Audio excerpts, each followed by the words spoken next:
This video is made possible by Practical Defense Systems, the best online security training at the lowest prices. You can start your security career today online at pdsclasses.com. Check them out.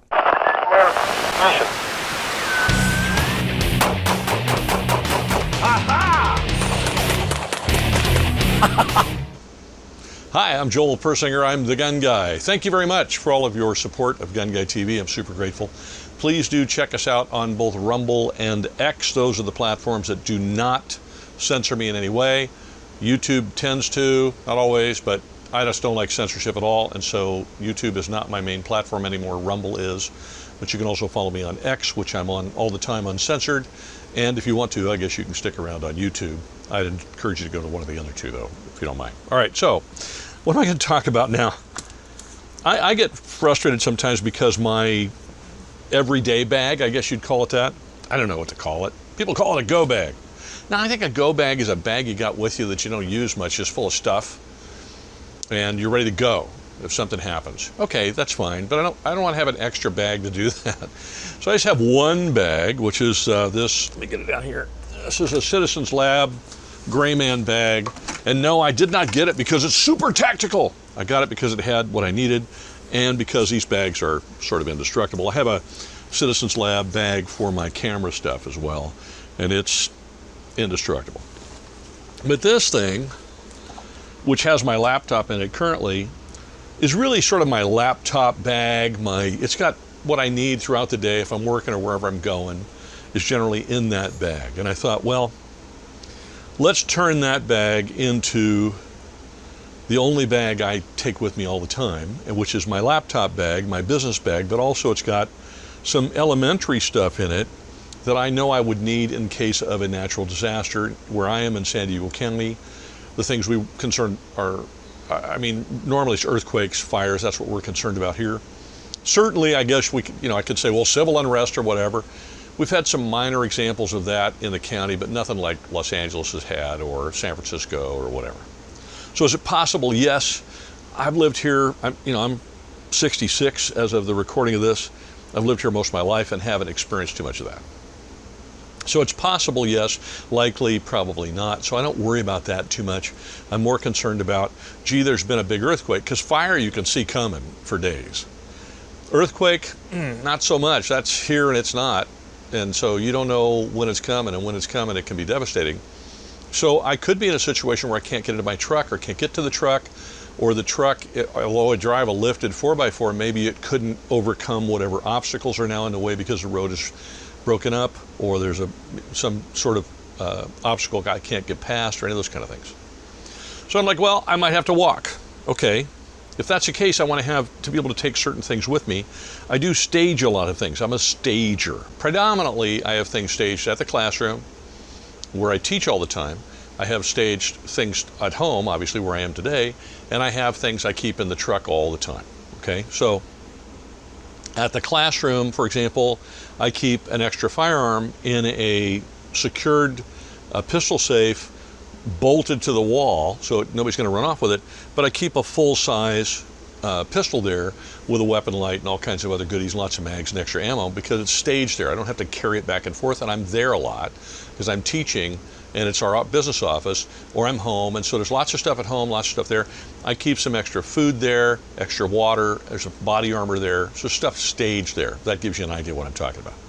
So for the most part, I'm either home, I'm at the range where I teach a lot, in which case I've got stuff in the truck because I can't stage things at the range, or I'm teaching at the classroom.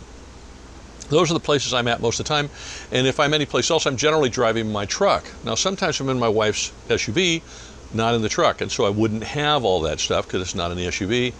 Some of it is, some of it isn't. She stages different things than I do. So this is a bag for me to have with me in case I can't get to any of that sort of stuff, or to augment that, and then kind of look at it as the stage things are there to augment what's in my bag, if that makes sense. So far what I pulled out of the bag just now, and I'm kind of inventorying it, realizing I need to have some food, I need to have some water, I need to have some other things, and I'm kind of making a list of those. But this is what's in it right now, okay? Or was, and it's going to go back. I got a boo-boo kit. Okay, this is just for boo-boos. This is not a serious med kit, it's for boo-boos. I have a more serious med kit, and it's got more serious stuff in it, including my tourniquet and scissors and you know, pen and all kinds of goodies in there for, you know, getting shot and like that. That's a more serious med kit. Neither one of those weigh very much. Obviously, I have a more robust medical kit, but that's at the house. I have not staged one at the classroom, but I think I'm gonna, so I have a more robust kit. But if I'm walking around, I can't carry that. So this is it. I live in Southern California. The weather's beautiful here, and it very seldom gets very cold, but I do have a large emergency blanket in there. Can also be used as a tarp or make a shelter out of it or whatever. And so that's in there. It doesn't weigh very much.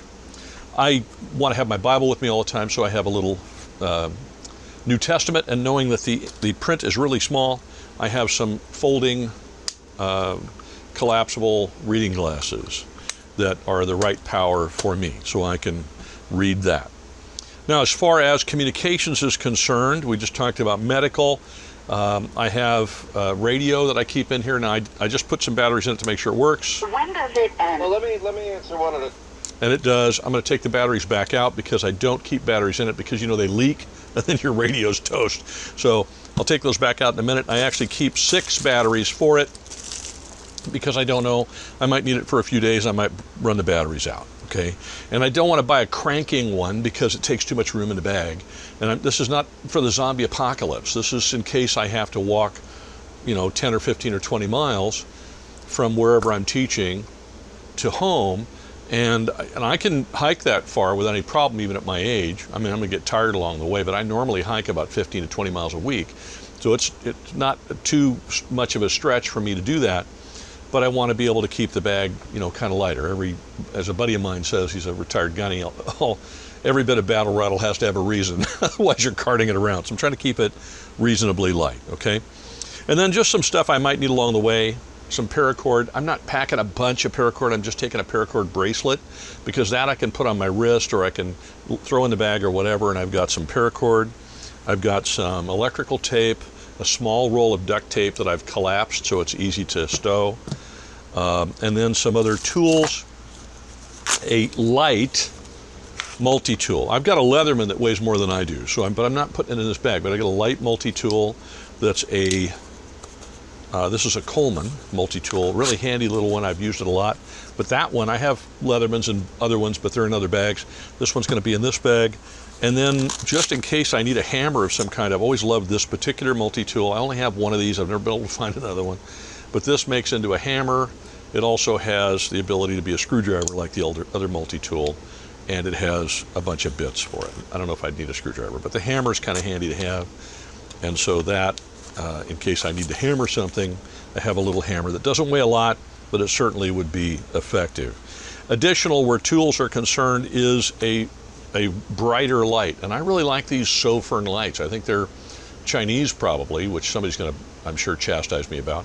But I bought one years ago. They're super bright. They're adjustable brightness on them with hit the little button, and you can tone it up or tone it down. And they come with the rechargeable battery in it, and the charger, and the little cable to charge it. I've carried one exactly like this for probably 4 or 5 years, and I cannot kill it. Where I've destroyed Surefires and other lights, this thing never dies. So I ordered 2 more. They're not terribly expensive. I want one in this bag. I want one in my Badlands Super Day pack that I take hiking, and I generally have one in the glove box of the truck, same one, or the one in the glove box of the truck is in my pocket, depending on what I'm wearing. Okay, so there's flashlights. Now, at the same time, tools, you cannot have enough blades. I don't think. I always have a knife with me. I don't have it right now because I'm in the garage, but I generally carry a Spyderco Native 5, which is super sharp. But I've always really liked this cold steel Raja, and so it is razor sharp, and it's going to live in this bag now. And the other blade that's going to live in this bag, which I use hunting quite frequently, although it looks like I never use it at all because I take really good care of it, is this all-terrain chopper from Cold Steel. This is the original all-terrain chopper. It's heavy, it's really good steel, and I keep a utility blade on it. This belonged to my dad, and he used it hunting a lot, and then I've used it, you know, just for clearing brush and like that when I'm hunting, or building a quick shelter or whatever, cutting some limbs to do that. This thing is brilliant. It's got a sweet spot on it. It'll cut through a sapling generally with one good swing. And so this is going to go and live in that bag as well. And then my son over at Half Face Blades is making me a disaster breacher, a full-size disaster breacher as a gift, because the boss over there said, "Has your dad gotten his knife yet?" Nick said no, and I guess they have a tradition of making knives for the dads or whatever. So that's very nice of them. So he's making that for me, and that disaster breacher will go in this bag as well. So then I have blades that are big enough to hack through something, to breach through something in case I'm stuck, or in case I can't get out, or in case I need to get into something. There's bigger tools for me to be able to wrench on or cut through things. And I think it's important in an earthquake, stuff falls down and it gets in your way. So that's important. And then in the bag I do not have, but I will have a map, just a foldable map for San Diego, Los Angeles, Orange, and Riverside County, and Imperial County, and I'll have those maps in the bag. In the truck I have Thomas Brothers for all of those places, because those are the places I'm normally in, but I don't have just a small, regular maps in the bag. So I've made that as a list of things that go. And I have my Sunto wrist compass, which I love this thing. This thing is light, and I can just throw it on my right wrist. It's important to put it on the opposite wrist of your watch. I'm wearing a metal watch. You're wearing a metal watch is going to jack up your compass. And then tied to the outside of the bag will be some Ranger beads. I don't have them on there yet. I'm going to make another set. They're on my I got another set on my Badlands Super Day pack. They're there, but I'll make a set of Ranger beads and stick them on there. If you don't know what Ranger beads are, look them up. Super easy to use. It's always good to have a map, know where you're going though, because terrain can change when the earth shakes and stuff falls down, and what looked familiar before may not look familiar anymore. Likewise, communications-wise, your cell phone may not work. It's entirely possible.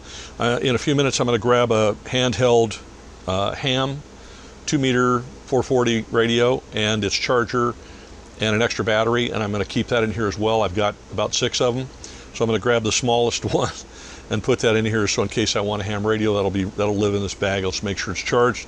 And then I've got my Garmin InReach Explorer Plus. We do pay for the Garmin service, so not only do I have a GPS that's pretty good with that, but also, which can be used with or without my cell phone. With the cell phone, it's cooler, the app's cooler.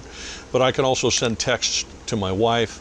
She has the Garmin InReach Mini, and we pay for the service. And then we also pay for the SOS, come get me, I broke my leg thing. So that is going to live in this bag. That goes with me everywhere I go. I don't leave home without that, and have it for years. Some kind of hearing protection. These are charged and they're electronic, and I got 2 sets of them. In case one dies, I can plug in the other ones. But any kind of decent earplugs that you can protect your hearing in case things are loud. Having lost a lot of my hearing, and I wear hearing aids, I'm going to tell you protecting your hearing is important. And then with all this electric stuff, you got to have a way to charge it. And so I got a little pocket juice thing I've had for a long time. This thing is brilliant, and I have a larger one, and they're both charged. I've kept them in this bag forever. I do use them periodically. But the one thing I found out the hard way one time is that you can have these all you want, but if you don't have the stupid cables, they're useless. So I actually have redundant cables for every one of these devices. I have 2 cables, because once in a while, cables stop working right. That's a problem. Some extra batteries for the little bitty flashlight I carry with me all the time, so that I have a couple flashlights. Let's see what else. Some wipes. One thing I don't have in here I want to put in here is some hand sanitizer. Just being clean is good. I want to have an extra pair of socks.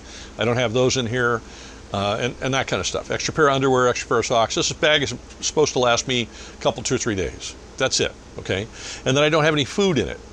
So I'll probably put some food in it that's small, that I know will last me for 3 days. I'm 230 pounds. I could choose to lose 10 or 15. I'd be fine. So I've got enough to last me. I'm not going to starve to death. But still, you don't want to be super hungry if you don't have to be, right? And then if it's cold weather, which is certainly not now, I always have some sort of a light jacket with me, because I live in Southern California. There's always a light jacket in the truck if I can get to the truck. But I want to make sure I've got at minimum a beanie that's in the bag. And then we'll get into self-defense here in a minute. Obviously, there's all the computer-related stuff, which is up here. The charging cable for my laptop, my hotspot so I can get to the internet, provided the cell service is up. The mouse I use if I'm sitting any place where I can actually use a mouse and don't have to use a little thingy. The extra outboard drive I use for videos and like that, and some other things. Those are all computer stuff. That obviously will go in the bag, came out of the bag, it will go back in. And then I've got one of these, I got a gray one and I got a blue one. The only one I got here is blue, but I got a gray one as well. These are neat little bags that my wife got off of, I think Groupon or something for next to nothing. And this one, generally I'm carrying one of two guns. I'm either carrying my little Taurus Model 85 .38 Special plus P Snubby, 5-shot revolver, or I'm carrying my Smith & Wesson M&P Shield, which carries, I think the mag's got 8 rounds in it, or it carries 7 rounds with one up the pipe. I don't remember, something like that. But I got a bunch of mags, right? So here's some mags for that. Depending on the gun I'm carrying, I'm going to grab one of these two and it's going to go in the bag. This one is for the revolver, and in the bag are speed loaders, 1, 2, 3, 4, extra speed loaders, 1, 2, 3, 4 speed strips with a little carrier for the speed strips. That'll go in that bag, and I'll put some more speed loaders, 2 or 3 up here, so I've got, maybe 5, 10, 15, 20, 25, 30, 35, 40, about 50 or 60 rounds of .38 Special plus P defensive ammunition will be in that bag, so that the gun is not useless to me once I've fired the 10 rounds I got on me, okay? The other bag will have this 2-mag holder plus a whole bunch, however many I can fit in it, of Smith & Wesson M&P Shield mags will be in there as well. Both those guns are on my concealed carry permit in California. I also keep at the house, larger guns here and there around the house, but at the classroom, I'm going to put a full-size 9mm I've got, because it's the same ammo as the little 9. And it has a weapons light on it and everything else. So I'm going to put a Glock over there, basically. And a bunch of Glock mags that are legal in the state. Gotta make sure you're legal. Don't be carrying illegal crap. But I'm going to stage that over there in the pistol safe I have there that I use periodically, but doesn't have anything in it. Well, I don't use that gun very much. I take it to the range periodically, but not much. So that gun's going to go over there and stay in the classroom in that safe, which is bolted to the wall, along with about 200 rounds of ammunition and a whole bunch of mags. And a holster and a mag holder. And that way, if something happens while I'm there and I can actually exit the building, I'll just change guns so I have a bigger gun. I don't look at the idea, I don't really think I'm going to need a bigger gun. But at the same time, disasters bring out both the best and worst in people, and you don't know what you're going to face on the way home, just trying to get home. Okay, so it's always good to have a gun. If you have the legal ability to carry it, carry it. If you have the ability to have a bigger one, better one, make sure you got that available to you. And then I always keep a bigger pepper spray than the small one. I have a small one I keep in my pocket. I always keep a bigger one in the bag because it's got a little bit more squirt. And then at home here in our house, we have a couple bear spray canisters that are just sitting around where we know where they are, we can get to them. At the classroom, I have a bear spray that's sitting in one of the drawers, so I know it's there. And in the truck, I have a bear spray, but it's in the toolbox, because I don't think I can have that where it's accessible to me in California readily. So it's in the toolbox, not even in the cab, so I don't have to worry about it. But it's there because my feeling is, if I'm having to hike and the place is blown apart and everything's falling apart, the cops are not going to be pestering me if I happen to have a can of bear spray on my belt or in my backpack or whatever. Nobody's going to bother me about it. I think it's important from a crowd control perspective. If I start getting where I'm getting in a position where people are going to start mobbing me, at least I have some way to deal with a lot of people without killing them. If I have to shoot them, I'll do it, but I'd rather try a less lethal if that opportunity is there. If it's not there, I'm not going to go less lethal when I need lethal. I'm going right to the tool I need. I think of those things as the appropriate tool in the toolbox I'm going to reach in and use to address the particular problem that I have. But it's nice to have something other than the gun, because the gun's just a hammer and everything's not a nail. Okay, so that's one thing. So that's what's been in the bag in some form or other. Obviously food, water, maps. There's some other things I'm going to make a list of. I'm going to make sure are in the bag all the time, and see where this goes. Somebody sent me a note when I was talking to him about this, that Paul Harrell on his channel had done with his, I don't know, with his brother or what, has done a really exhaustive video about this subject. So I urge you to go watch it. I'm going to go watch it. I haven't yet, but I will watch. He sent me the link, so I will watch it and see if I can learn anything from that. Obviously, they live in a different environment than we do. I think they're more rural. I don't know where Paul Harrell lives. I think Oregon, but I'm not sure. But I think he's more rural, so his bag is going to be different than mine. And that's okay. Depending on where you live, it's going to be different. But I think it's worth putting one together. The thing is, I just don't want to have 13 bags I take, or even 2. So this is the one that my laptop goes in, and this bag I always grab when I go out the door. So this is the logical one. And to give you an idea, see what I mean? My laptop's in it.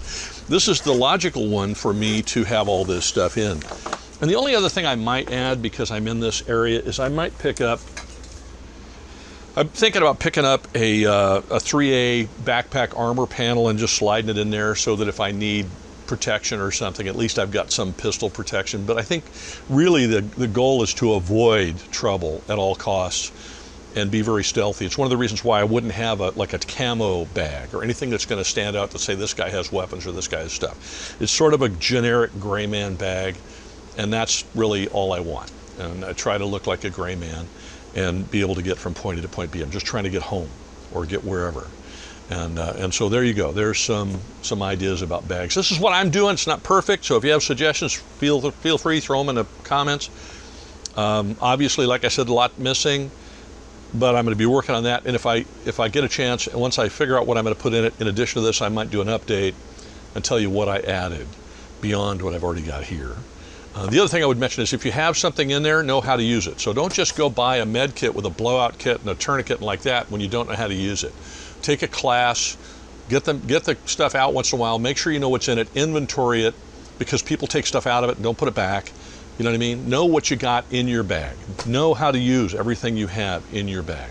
Know what you have available to you. The one thing I left out is this. This goes in the truck. I probably won't have it in the bag. I'll leave it in the truck. But this is a mount that's a windshield mount for my Garmin. I don't leave it up there. I only use this when I have the Garmin up there, so I'm not worried about the suction cup wearing out, because it won't. I put it in a nice little cloth bag, and it's available to me. So if I'm able to get in the truck and drive home, because the truck is capable and available to me, and I can get past whatever obstacles are there, then I want to be able to use this for communications if my cell phone is down. And then also I know that, I just ordered Starlink for our place out in Arizona, so we got the mobile one. And I know that Elon Musk's Starlink is planning a cell service that will allow your cell phone to connect through and do cell phone calls directly through the satellite network. This works through the Iridium network, and we still will keep this as a backup because 2 is better than 1. But the minute that cell service is available through the carrier we have, we will sign up for it. Right now I think it's T-Mobile only, and then he'll move it to others. When he does that, we'll sign up for that as well. So we also have some other form of communication. We'll have cell service, normally cell service through Starlink, the Iridium satellite network, and last but not least, if necessary, ham radio, because we have a ham radio set up here at the house, and I can have a small one with me, and perhaps, depending on how far away I am, or if the repeater's up, I can get to my, communicate with my wife and she can communicate back. Well, there you go. That's the plan. That's the everyday bag. Let me know what you think in the comments. Thank you very much for all of your support. Have a great weekend. Have a great holiday. Well, it's not even a weekend anymore, but it's a holiday. Have a great week, and wherever you go, whatever you do, stay safe.